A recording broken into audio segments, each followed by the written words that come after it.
Inciter la jeunesse togolaise à plus d'innovations technologiques utiles.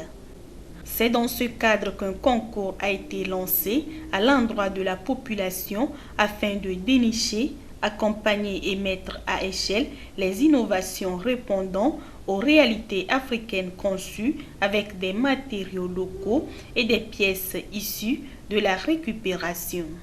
5 domaines ont été retenus, à savoir l'agriculture et l'élevage, l'électronique et l'électroménager, le textile, la maroquinerie et artisanat, l'énergie et le transport.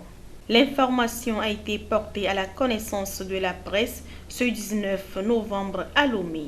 Cette initiative de l'ONG Action sociale pour le développement intégral vise à promouvoir la création ou l'amélioration des outils usuels afin de répondre plus efficacement aux besoins des populations africaines. L'essentiel du message, c'est de faire en sorte que nous, pays africains aussi, on commence par produire. Parce que qui consomme est consommateur et il ne crée pas de richesse. Aujourd'hui, le constat est amer. Nous faisons que consommer ce que les autres produisent ailleurs.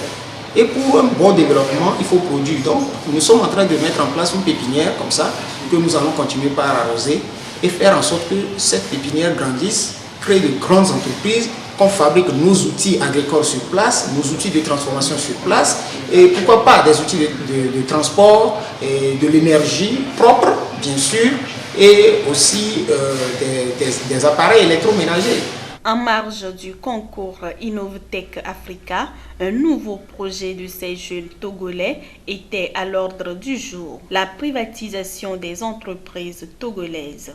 Connaissant les conséquences liées aux privatisations sur l'économie nationale, un fonds d'investissement populaire des Togolais est en création pour sauver la BTCI et l'UTB, deux dernières banques publiques dont l'État vient de lancer la privatisation. Pour y parvenir, des actions populaires d'une valeur nominale de 5 000 francs CFA sont émises à l'endroit des Togolais.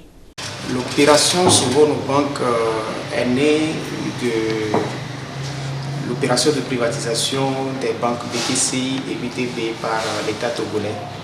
Et voyant que ces deux dernières banques seront aussi dans les mains des étrangers, parce que les Togolais n'ont pas suffisamment de capitaux pour la plupart du temps pour postuler dans de telles opérations. Nous sommes des jeunes Togolais qui avons pris cette décision de créer un fonds d'investissement qui nous permettra de financer ou bien de racheter les banques avec tous les Togolais, bien sûr. Pas seulement pour que les banques nous reviennent comme des propriétés privées, mais que les banques restent la propriété collective des Togolais. Il faut retenir que les lauréats du concours dénommé Innovtech Africa seront primés lors du premier salon africain du recyclage et des innovations technologiques qui se tiendra les 18 et 20 décembre prochains à Lomé.